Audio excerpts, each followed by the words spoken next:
Inilah headlines pukul 9 waktu Indonesia Barat, pemirsa. Kekhawatiran independensi Presiden Joko Widodo dalam pemilu 2024 menjadi sorotan sejumlah aktivis yang tergabung dalam kelompok petisi 100. Dalam pertemuan dengan Menko Polhukam Mahfud MD beberapa waktu lalu, berkembang usulan pemakzulan Presiden Jokowi.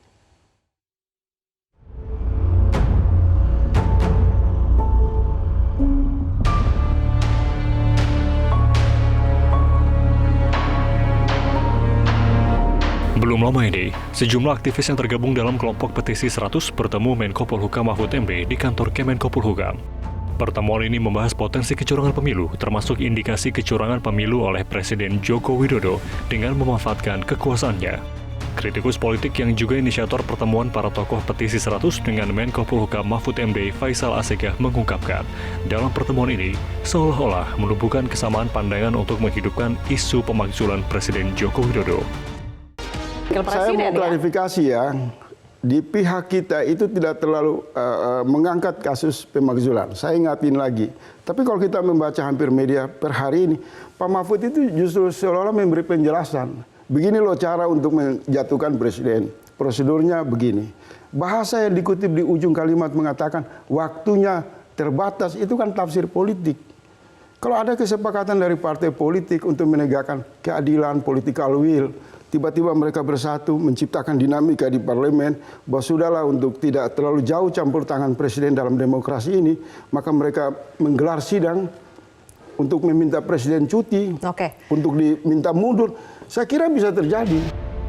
Wakil Ketua Komisi 8 DPR RI fraksi Golkar Aceh Hasan Syadzili menilai tidak perlu dilakukan pemakzulan karena rakyat akan memilih langsung presiden pengganti Jokowi pada pemilu 14 Februari 2024.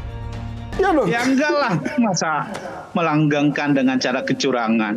Kan sekarang ada mekanismenya. Kalau misalnya dinilai bahwa ada kecurangan, ya kita bisa laporkan. Loh, itu kan dilaporkan ke Menko Polhukam kecurangannya itu kemarin. dalam bentuk apa? Tentu nanti pada saatnya kalau dinilai misalnya proses politik, kedatangan masyarakat ke Menko Polhukam itu mengikuti mekanisme bernegara enggak? Aturan dan lain sebagainya, kan nanti ada Mahkamah Konstitusi yang bisa menyelesaikan berbagai sengketa pemilu. Jadi menurut saya ya, apalagi kalau misalnya Pak Menko Polhukam itu juga dalam konteks pemilu, dia juga bertanggung jawab terhadap itu jauh proses demokrasi di kita. Saya mengkonfirmasi ke Pak Mahfud langsung kepada orangnya, tidak membangun opini. Saya menanyakan kepada Pak Mahfud, apa bisa dijamin Satgas anti pemilu curang ini terlepas dari apa namanya konflik interest? Tanggal 14 Dan jawabannya tegas aja tanggal 30 bahwa di sini bukan saya sendiri Pak Mahfud sebagai Menko Polhukam yang bekerja, tetapi di sini ada perwakilan Polri, TNI, ada para akademisi. Jadi Satgas yang dirintis oleh Mahfud MD, menurut saya seluruh partai-partai yang ada di lingkaran kekuasaan wajib mendukung.